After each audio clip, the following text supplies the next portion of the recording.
It's a wonderful day, and you are welcome to the Ladies in Media Show, the prestigious show that actually celebrates the outstanding work of women in media. My name is Margaret Barden. Today, it's an honor and a privilege for me to have the opportunity to have a one-on-one interaction with a woman I've been looking up to for a very long time. She has been someone that inspired me to be in this field, but she doesn't actually know.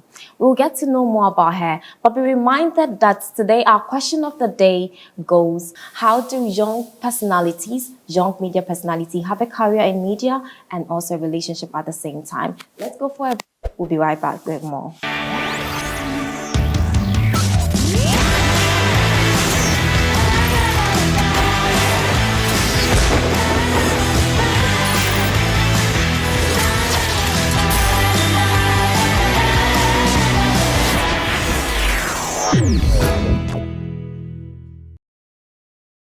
Mom, you're welcome. Did you just call me Mom? No, you didn't. Margaret, you didn't. Anita Erskine. Thank you. I'm not that old. Anita Erskine. Yes, Margaret. It's an honor for me to sit here with you. Pleasure is all mine. How does it feel like to be an Anita Erskine? I don't know. How does it feel like to be a Margaret? What's your name? What's your last name? Margaret Barden. Margaret Barden. It's the same thing. You're human. You wake up in the morning and you're a human being. You thank God for life and you just live your life. So I don't think there's a moment where I've stopped and said, I'm Anita Erskine. Let's see. No, you live it. What does it take to be an Anita Erskine? Which part of it? Because I'm not perfect. So which part are you talking about? Your career. My career? It takes learning to fall with grace. Oh. Yeah. Learning to fail with grace.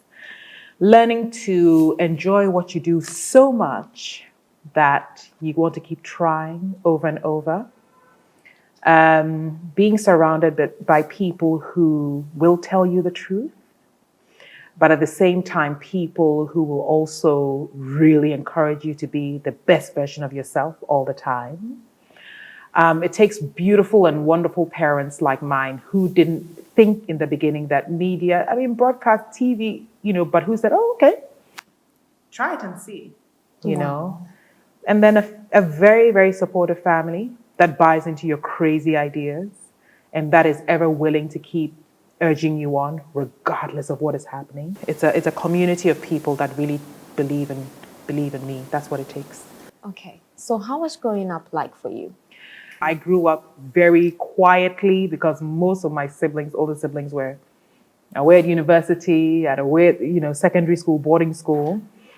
And I grew up really with my parents. So you're young and you're growing up with with elderly people. So there's a lot of wisdom to acquire. I grew up within all those necessary barriers so that I could become the person that you are speaking to today. Wow. Yeah. What was your education background like?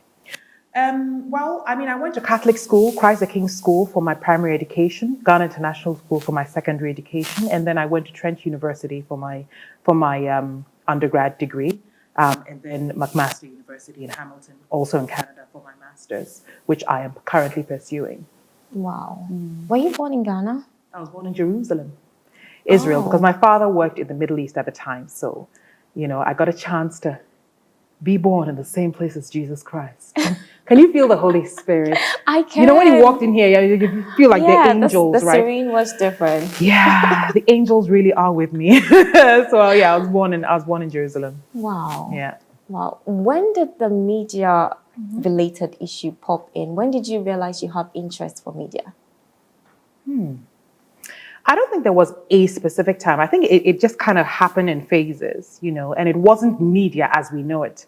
As you're describing it. No, when you're 9 and you love to sing in church and you love to hold the microphone and jump on the stage, you're not thinking media. You're just thinking, I love this, know. Same thing when you're 13 and you're in school and you're doing all these entertainment related things. You're not thinking media. You're thinking, I love to be in plays and I love to be, acting and I love to be singing. But I think at the point where I realized it was very important for me to divert all my energies into this space now that, we call media and broadcasting was, way, way, way into maybe about easily 2002, 2003.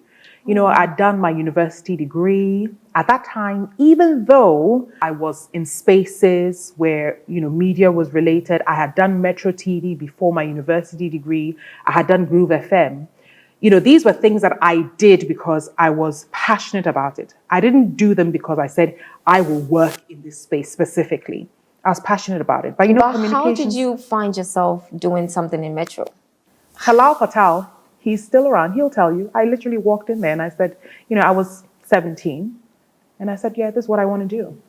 You know, and of course, given that, you know, they were running a station, they were running a network, they've got rules and regulations, you know, but one thing they did for me is they listened to what I had to say. They didn't say, oh, you teenager, you know, what do you know? Even right down to the receptionist, whoever she was, that I can't remember her, you know, God forgive me, if she's watching this, if she's still alive, she should call me, but they listened. I said, so what do you want to do? And I said, well. And what show did they allow you to host? They created, at the time, there was a soap opera on TV called The Bold and Beautiful, and on weekends, they would have The Bold and Beautiful Omnibus. So you would watch Monday's episode right down to Friday, and then they had this call-in, and that is the show I hosted. And that was, and again, it's one of those opportunities that, yeah, no practice, no experience, nothing, but confidence, passion, focus, utter determination to sit in that chair, go live every single Saturday and host a show. No experience whatsoever, no educational background, nothing. Wow. And Yeah. what doors did that open for you? I think that it didn't open career doors as it did personal doors.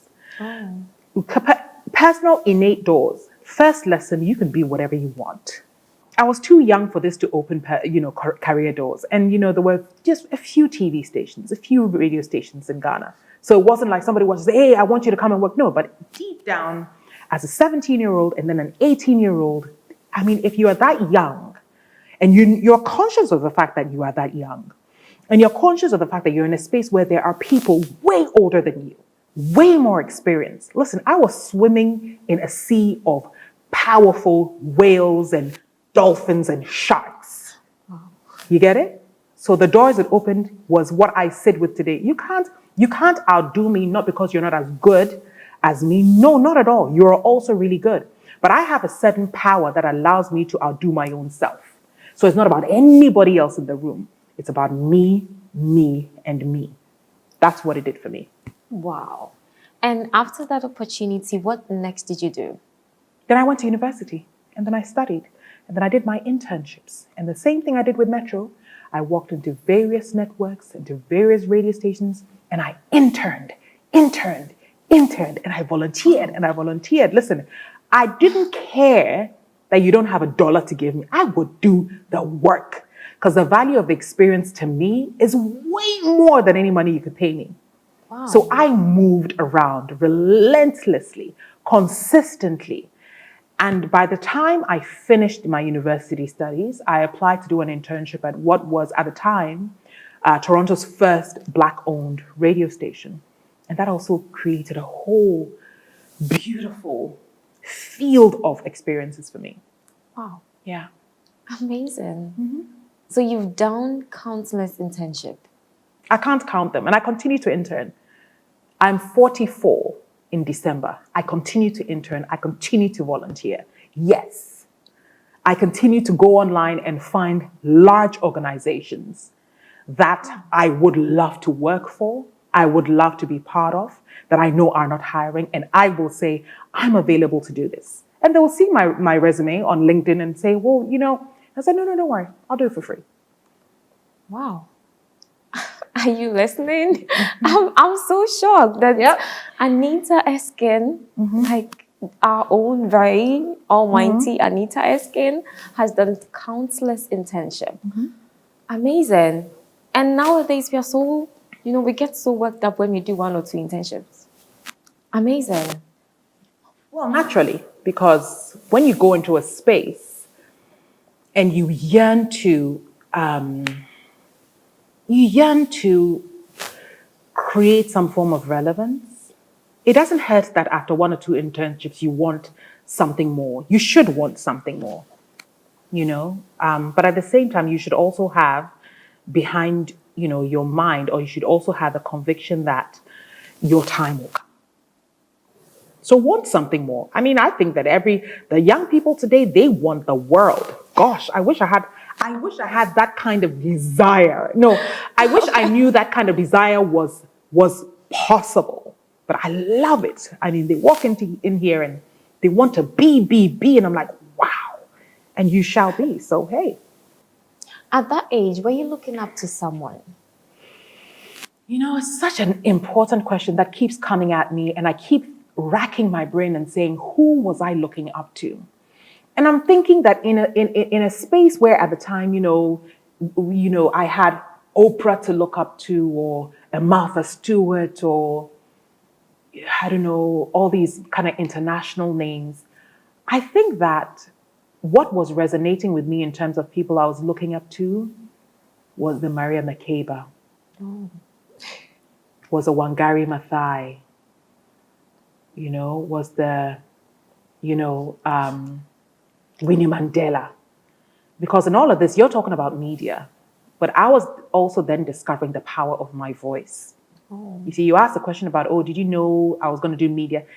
But I was evolving, and it wasn't just about, media, camera, lights, action.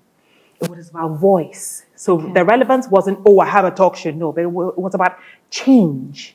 A very interesting kind of thing that was happening to me.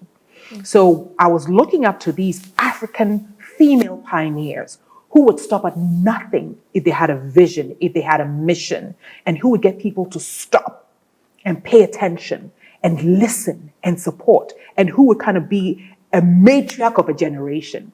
That's what I was looking up to. Wow.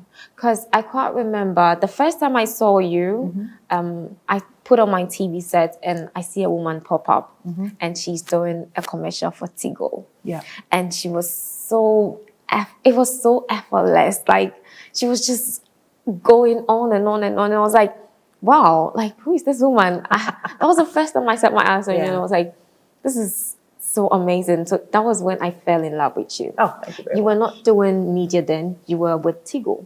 Yes. You're working for Tigo. Yes, I was working in media and in Tigo at the same time. I was working for TV3, and I was working for Millicom Ghana at the time that owned Tigo. I had 2 jobs. So how do you manage that? Oh, man, you don't think about managing it. You just do it. You don't think, how? No, you just wake up and you decide, I'm going to do this for this, and I'm going to do that for that. As long as this allows me the space to do this, and vice versa, I'm going to do it. And DSTV at the same time. Okay, but I'm sure there'll be one show that actually made your name escalate, like get everywhere. No, I think in our beautiful nation of Ghana, TV3's mentor kind of sealed the deal for me. And Ghanaians were very welcoming. I mean, I would come into their homes every Sunday. So TV3 gave me the platform to talk to the nation of Ghana. Mnet Studio 53 gave me the platform to talk to the continent of Africa. Okay. Yeah? Yeah. You get it? So I have both organizations or both spaces to thank for elevating me in and TV3 had its promise, continues to have its promise, and delivered on that promise. And so did, DSTV, delivered on that promise. So it's a blessing all around.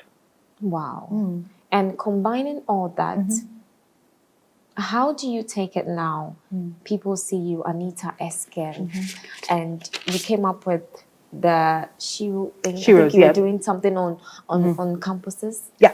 You did something for the youth. How did that also come in play? I told you about people I looked up to, and these were women who were inspiring change. And today there's so many more. It wasn't success. What is success? I mean, success for me wasn't, hey, Anita Erskine, hey, yeah, boss lady. No, but it was, if you say you've done this, if you say you believe in this, if you say you've gone here, then what have you done for the people who may never have access to the place, the rooms, the people that you have, or you had access to? Really, what is your legacy? Oh, that you're such a good... No, it's not enough. I remember, I was doing something in Toronto, in Canada, and somebody passed a comment about fans and how fans make you relevant. And if fans don't think that you give them something, not just watch it, but if they can't get that something from you that shits their lives in a way, then fans are going to say, yep, thanks, next. When I started Anita Erskine Shiro's, it felt like just having a TV conversation wasn't enough, that I needed to be able to take these conversations into schools, into corporate entities, and talk to these women and girls who also want to have, their own version of success. That's how it started. Wow. And how is it now? It's I tell you something that changed, especially during COVID. Moving from one geographical area was difficult. And then suddenly COVID just gave us options, talking to people online, So how it is now is it's accessible because anybody can book a meeting, can book a session, can book a mentorship, whatever, be in Navrongo and say, oh, well, I want to talk to you. And, we hook up on a digital communications platform. I don't want to promote the ones I use because they don't pay me. But that's how it is right now. And, being able to sponsor some of these girls to pursue their tertiary education, being able to interact with, you're not young, but you know what I mean. Younger than you.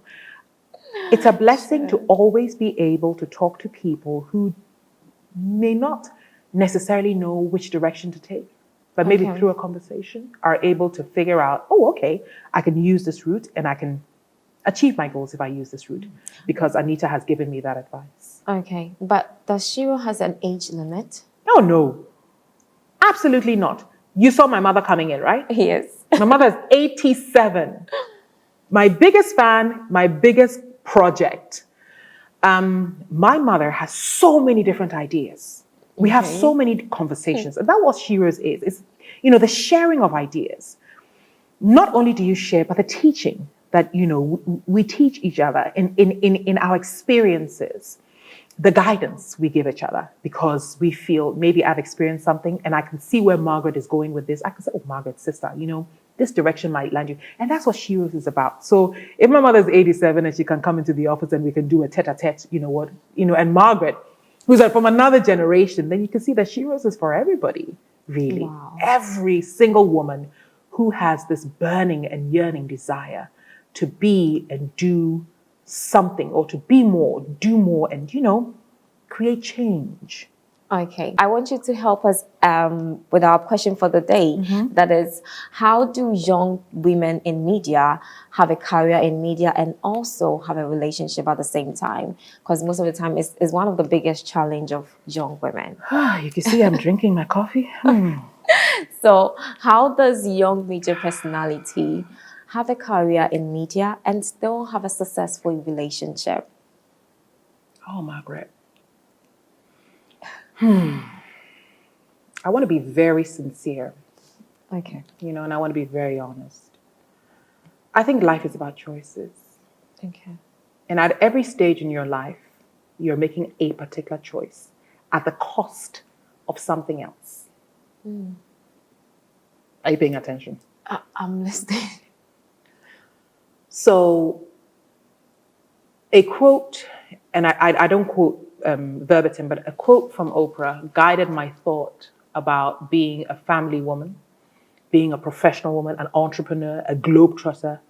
And the quote is along the lines of, women can have whatever they want, maybe not all at the same time, Okay. And what I add to that is whatever decision you make, you've got to commit to it.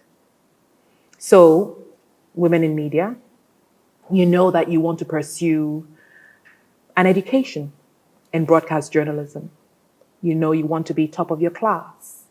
You want to be, you want to do your undergrad, then your master's, then your PhD, whatever it is. But maybe personally, that you're not the kind of person who can hold a relationship and study at the same time. So you make a choice and say, something? The next 10 years of my life are committed to education. And maybe I'm not the kind of person who can be in school and get married and have children at the same time. So my plan for this 10 years is to be in school. Then when you finish school, or maybe halfway through, because things do change and people's minds do change, You can say the next 2 years of my life are committed to having children, because maybe halfway through school, you met the love of your life in school. You can't say, hey, masa. You're not part of my 10-year plan, because we change, we evolve, our needs change. So you can say, I've met this man of my dreams and I really want to settle down. If you are blessed and favored, you meet somebody who wants to go along with you on your dreams. But the thing is, the two of you in a relationship don't exist in a bubble. You exist in a community, and the community has, whether you like it or not, they have their influence on your relationships or on your life. So then you can decide, okay, well, I had wanted to pursue my master's, I'd wanted to pursue my PhD, but I've just met this man and I think I want to start a family with him. So that means that I'm going to continue to pursue my education, but if I get pregnant and I have children, obviously I may not necessarily have the time to be a full-time student, but I want to continue my education. So I won't put my education on back burner, but I'll see how I can manage it. So maybe I have to do part-time education, and then maybe I have to be full-time mom. So you see, you've made a choice. In that moment, you make a choice on what is your priority. And it's your choice. And it's okay. So I'm basically explaining to you that you are in charge of your own life. There's no rule in any book that says from 21 to 31, you must. There's no rule in any book that says, oh, if you do this, you can't do this. Yes, society and community will, they'll tug at you a little bit, and you get a few people saying, oh, I didn't want to hire you because of this. You show up pregnant, then they say, I understand and I agree. You've also got to be able to look at every circumstance you're in and look on the bright side. So when I had my children, my beautiful children, Mali is my first, Nesta is my second, I knew that as a mother of, they're almost twins, they're born a year apart. I knew I couldn't be everywhere at the same time. So I had to decide, Anita, where do you want to be at this time? I wanted to be with my family. So the people will say, hey, are you still in the business? It didn't bother me. Hey, are you still doing, and people, oh, she's retired. It didn't bother me, because at that time, my priority was being a mother. Could I have combined it? Yes. Do people combine it? Absolutely. But each man and the choice they make, that makes them feel good about themselves. Okay. So when they were old enough, I thought, go back to work full time.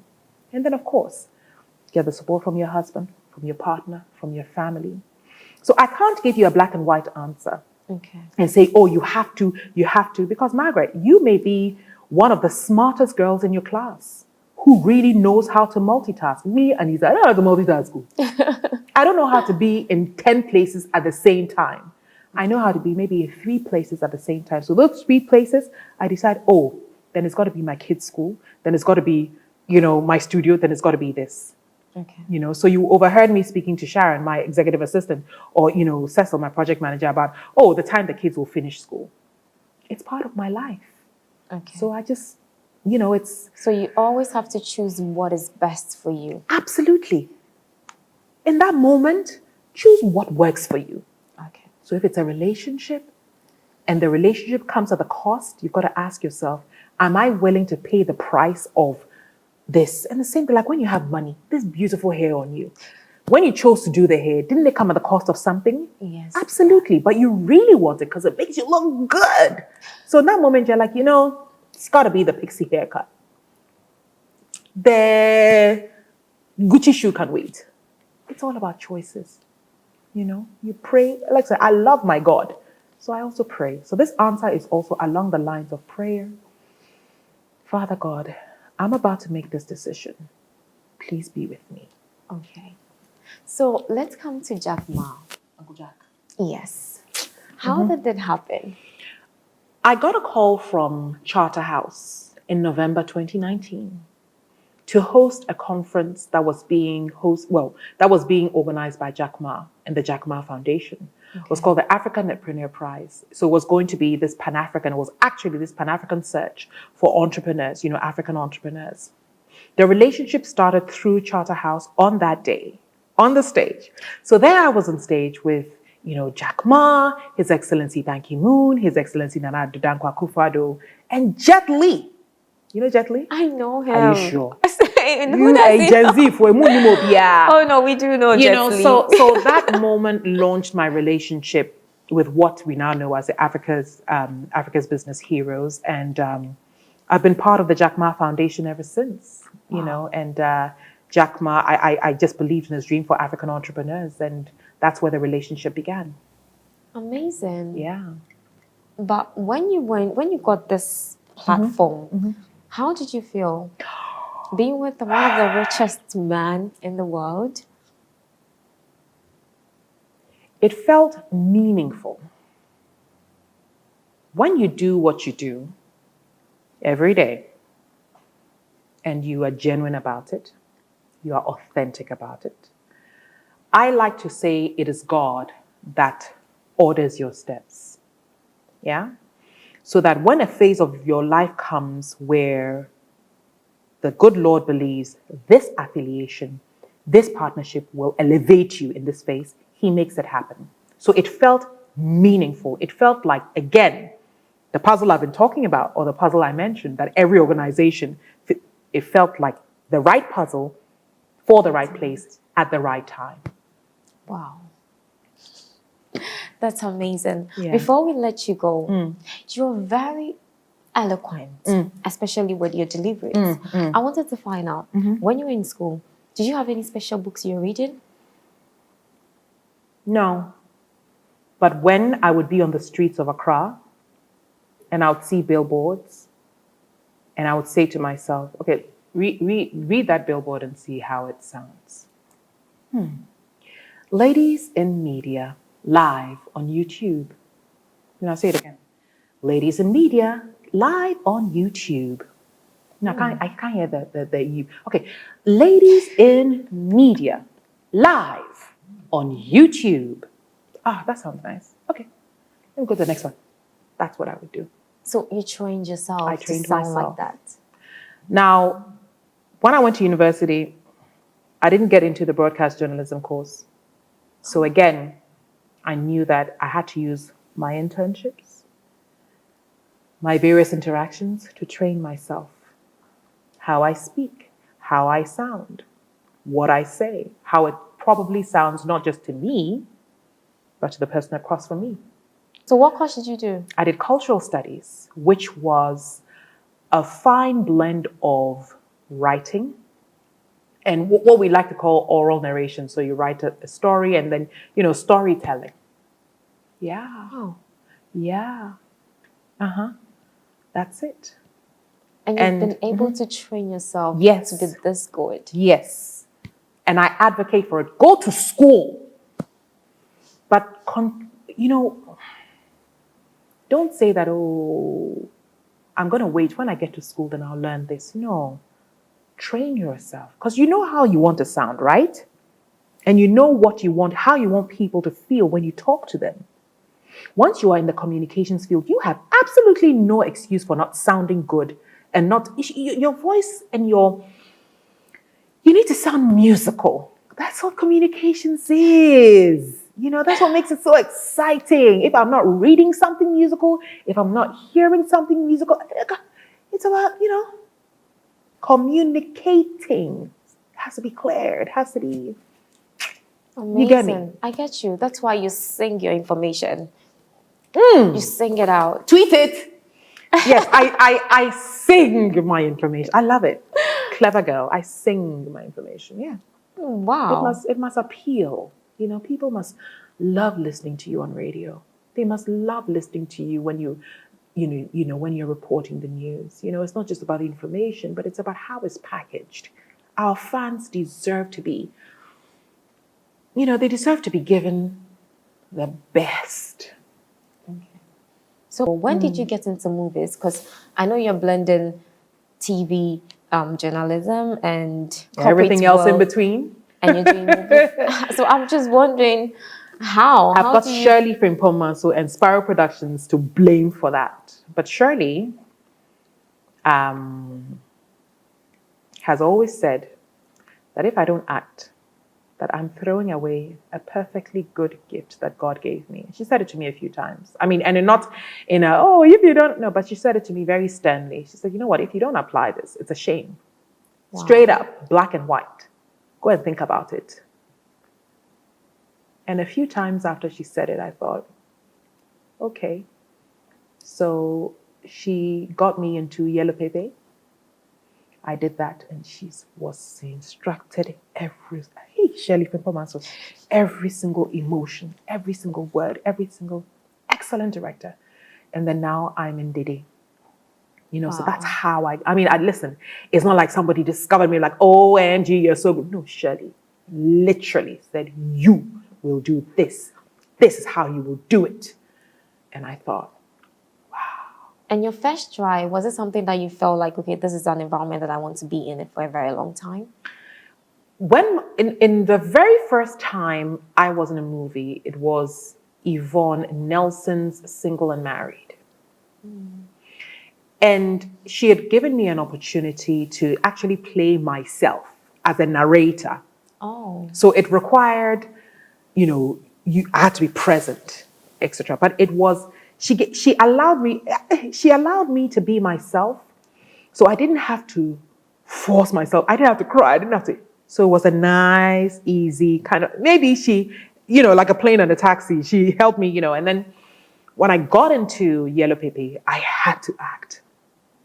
I was acting as Anna. I had to cry. I had to be angry. I had to be all these kinds of things. You know what I mean? So it's, I've had the privilege of having various opportunities to learn how to do things, thanks to these individuals. Amazing. So what is next for Anita Erskine? COVID taught me that everything can happen and evolve even when you've planned life. So my answer to you would be, as much as, you're in my studio today, and by God's grace, we have so many more productions coming up. I've got a new talk show that I'm working on. I think that it's fair to say that I'm on course, with my personal productions, etc. And just to see them syndicated around the world is what is a natural graduation of what is next. You see what I mean? So yeah, we keep seeing what will happen when we get there, but it's very exciting. Okay, so what are you going to tell a young person looking at you right now, watching you? What are you going to leave us with?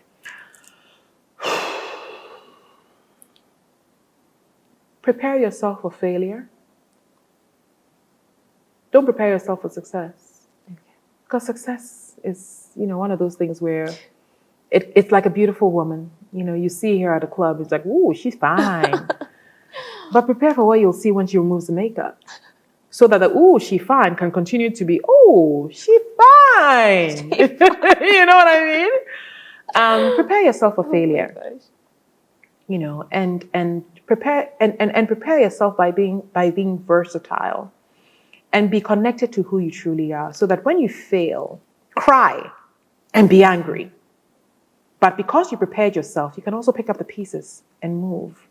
Because the one thing that is, I can guarantee you, I could say all the nice things about life. Oh, you'll be this, you'll be that, you'll fly. But I'm going to tell you the other side of it all. It is hard. We spent an hour talking, right? And it sounds like a bed of roses, right?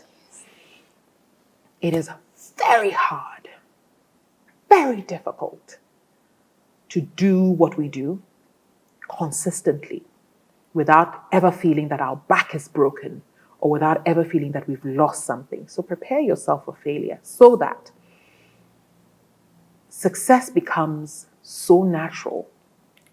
Actually, failure is the bonus. That's what I would say. Wow. Thank you so much. Pleasure. Thank you so much. It's been an honor and a great inspiration talking to you today.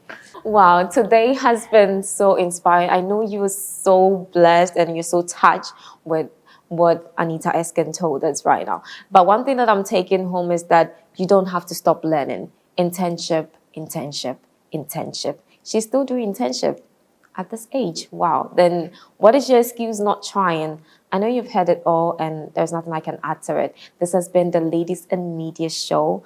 My name is Margaret Barden. If you like my jacket, it's by Ruba Curls. So just go on IG and type Ruba Curls and she would hook you up with anything that you love to wear for any occasion. Thank you so much for staying with us today. And thank you to my crew for holding us down today. And thank you, Anita, Pleasure. for gracing this show for us. Pleasure. Thank you. So until I see you same time next week, it's a bye for now. But as you know, this is Ladies in Media. And when we say Ladies in Media, we say we are taking over. One day at a time, we taking. Oh. Sorry.